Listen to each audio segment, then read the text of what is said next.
അട്ടപ്പാടിയിലെ അഗളിയിൽ ജനവാസ മേഖലയിലെ കാട്ടാനക്കൂട്ടം ഇറങ്ങി അവരെ കാട് കയറ്റാൻ, അവരെന്ന് ഞാൻ ഉദ്ദേശിച്ചത് ഈ പ്രസ്തുത കാട്ടാനകളെയാണ്. RRT സംഘം ശ്രമം തുടങ്ങിയെന്നാണ് വിവരം.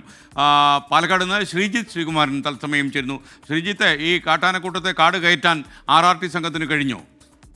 ഇല്ല സ്കേൻ, കഴിഞ്ഞ ദിവസവും ഇത്തരത്തിൽ കാട്ടാനകൾ ജനവാസ മേഖലയിലേക്ക് ഇറങ്ങുന്നത് ഒരു കാഴ്ചയായി നമ്മൾ കണ്ടു. ഏതാണ്ട് ഒരാഴ്ചക്കാലമായി കാട്ടാനക്കൂട്ടം കൂടെ തമ്പടിച്ചിരിക്കുകയാണ്. അതിന്റെ ദൃശ്യങ്ങളാണ് നമുക്ക് ഇപ്പോൾ ലഭിച്ചിരിക്കുന്നത്.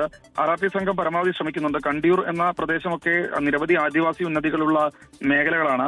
ഈ മേഖലയിൽ വ്യാപകമായി വരികയും വീടുകൾക്ക് നേരെ അടക്കം ആക്രമണം നടത്തുന്നതെന്ന പരാതിയാണ് നാട്ടുകാർ പറയുന്നത്. കൃഷി വ്യാപകമായി നശിപ്പിക്കുന്നുണ്ട്, തെങ്ങും മാവും ഒക്കെ ചവിട്ടി മെതിക്കുന്നുണ്ട്. എന്തായാലും കാട്ടാനകളെ കാടുകയറ്റാൻ ആവശ്യമായ നടപടി വനം വകുപ്പിന്റെ ഭാഗത്തുനിന്ന് ഉണ്ടാകുന്നില്ല എന്നൊരു ആരോപണമാണ് നാട്ടുകാർ ഉയർത്തുന്നത്. പടക്കം പൊട്ടിച്ചുകൊണ്ട് മാത്രം കാര്യമില്ല, വെടിവെച്ച് ആനകളെ കാട്ടിലേക്ക് തുരത്തണം, റബ്ബർ ബുള്ളറ്റ് ഉപയോഗിക്കണമെന്ന ആവശ്യമൊക്കെയാണ് നാട്ടുകാർ ഉയർത്തുന്നത്. എന്തായാലും കാട്ടാനകൾ ഇപ്പോഴും അഗളി കണ്ടിയൂരിലെ മേഖലയിൽ തുടരുകയാണ്. അത് കാട്ടാന കൂട്ടമാണ് എന്നതാണ് ഏറ്റവും ആശങ്കപ്പെടുത്തുന്ന കാര്യം. Okay, thank you. ശ്രീജിത്ത് ശ്രീകുമാറാണ് വിവരങ്ങൾ നൽകിയത്.